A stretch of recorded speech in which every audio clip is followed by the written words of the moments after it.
بسم اللہ الرحمن الرحیم۔ السلام علیکم۔ حضرت آسیہ رحمۃ اللہ علیہ بادشاہ مصر ریان بن ولید کی اولاد میں سے تھی۔ آپ کا نسب کچھ یوں ہے: آسیہ بنت مزاحم بن عبید بن ریان بن ولید۔ یہ ریان بن ولید وہی ہے جو حضرت یوسف علیہ السلام کے زمانے میں بادشاہ مصر تھے اور آپ علیہ السلام پر ایمان لے آئے تھے۔ حضرت آسیہ رحمۃ اللہ علیہ مصر کی انتہائی ظالم و جابر بادشاہ فرعون کی بیوی تھی۔ بادشاہ وقت کی بیوی ہونے کے سبب آپ کے پاس مال و دولت کی کثرت تھی، لیکن اس کے باوجود آپ غرور و تکبر کا شکار نہیں تھی، بلکہ آپ کا دل غریبوں کی محبت سے سرشار اور ان پر شفقت و مہربانی کے جذبے سے معمور تھا۔ آپ دل کھول کر ان پر صدقہ و خیرات کیا کرتی تھی۔ فرعون چونکہ لوگوں کے ساتھ بہت ظالمانہ سلوک کیا کرتا تھا، اسی لیے آپ اس سے سخت بیزار تھے۔ فرعون سے آپ کا نکاح بھی آپ کی رضا رغبت سے نہیں ہوا تھا، بلکہ آپ اور آپ کی والدہ دونوں اسے ناپسند کرتے تھے۔ فرعون نے بادشاہت کے زور پر آپ سے نکاح کیا تھا، لیکن اللہ پاک نے آپ کو اس سے محفوظ رکھا۔ وہ آپ کے قریب آنے پر قادر نہ ہوا، اسی لیے آپ کی کوئی اولاد نہیں تھی۔ اور جو بعض روایت میں فرعون کی ایک بیٹی کا ذکر ہے، ممکن ہے یہ لڑکی بالغ ہو، یعنی کسی دوسرے سے لے کر پالی گئی ہو۔ حضرت آسیہ رحمۃ اللہ علیہ کو یہ اعزاز بھی حاصل ہے کہ آپ نے حضرت موسیٰ علیہ السلام کا نام رکھا۔ حضرت موسیٰ علیہ السلام کی والدہ نے فرعون کے سپاہیوں کے ڈر سے آپ علیہ السلام کو ایک صندوق میں رکھ کر دریا میں ڈال دیا۔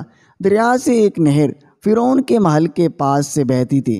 یہ صندوق بہتا ہوا اس نہر میں چلا گیا۔ فرعون نے حکم دیا اس محل میں لا کر کھولا جائے۔ جب صندوق کھولا گیا تو اس سے ایک خوبصورت بچہ نکلا۔ قبطی زبان میں پانی کو منہ اور درخت کو سو کہتے ہیں۔ یہ صندوق پانی اور درخت کے درمیان پایا گیا تھا، اسی وجہ سے حضرت بی بی آسیہ رحمۃ اللہ علیہ نے آپ کا نام موسیٰ رکھا۔ حضرت موسیٰ علیہ السلام بچپن میں جب حضرت آسیہ رحمۃ اللہ علیہ کی گود میں آئے تو آپ نے حضرت موسیٰ علیہ السلام کے چہرے میں نور نبوت دیکھ کر انہیں اپنا بیٹا بنا لیا، اور فرعون سے جو کہا اسے قرآن پاک میں یوں بیان کیا گیا ہے: یہ بچہ میری اور تیری آنکھوں کی ٹھنڈک ہے، اسے قتل نہ کرو۔ اس پر بدبخت فرعون نے کہا: اسے تم رکھ لو، مجھے اس کی کوئی حاجت نہیں۔ پیارے آقا صلی اللہ علیہ وسلم کا فرمان ہے، اگر آسیہ کی طرح فرعون بھی اس بات کا اقرار کرتا یہ بچہ اس کی آنکھوں کی ٹھنڈک ہے تو ضرور اللہ پاک اسے ہدایت عطا فرما دیتا، جیسے حضرت آسیہ کو عطا فرمائی۔ جادوگروں کے سحر اور حضرت موسیٰ علیہ السلام کے معجزے کے سنسنی خیز مقابلے سے حق ظاہر ہونے کے بعد جہاں جادوگروں کو دولت و ایمان نصیب ہوئی، وہیں جب آپ کو اس مقابلے کا حال معلوم ہوا تو آپ کے دل میں بھی فوراً حق کا نور چمک اٹھا اور آپ حضرت موسیٰ علیہ السلام پر ایمان لے آئی۔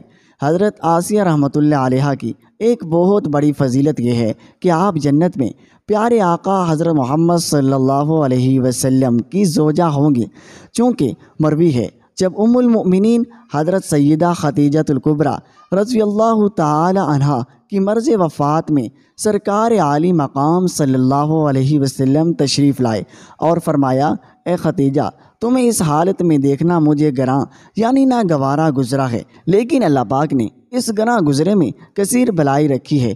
تمہیں معلوم ہے اللہ پاک نے جنت میں میرا نکاح تمہارے ساتھ مریم بنت عمران حضرت موسیٰ علیہ السلام کی بہن کلثوم اور فرعون کی بیوی آسیہ کے ساتھ فرمایا ہے۔ جب فرعون نے آپ کو ایمان سے پھیرنے کی تمام تدابیریں کر لی اور اسے ناکامی کا سامنا ہوا تو اس نے آپ کو شہید کرنے کا فیصلہ کر لیا۔ شہادت سے پہلے آپ نے بارگاہ عالی میں جو التجا کی اسے قرآن پاک میں یوں بیان کیا گیا ہے: اے میرے رب، میرے لیے اپنے پاس جنت میں گھر بنا اور مجھے فرعون اور اس کے کام سے نجات دے اور مجھے ظالم لوگوں سے نجات بخش۔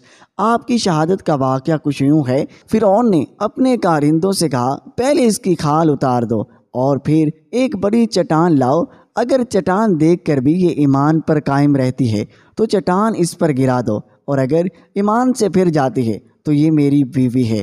آپ کے سامنے چٹان لائی گئی تو آسمان کی طرف آپ کو اپنا جتنی کل نظر آیا، جس سے آپ کے عزم و استقلال میں اور بھی اضافہ ہو گیا اور اسی حالت میں آپ کی روح پرواز کر گئی۔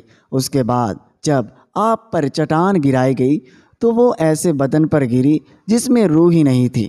آپ رحمۃ اللہ علیہ کا مزار مبارک مصر میں واقع ہے۔ اللہ پاک سے دعا ہے اللہ پاک حضرت آسیہ پر کروڑوں رحمتیں نازل فرمائے اور ہمیں بھی اسی طرح استقامت عطا فرمائے۔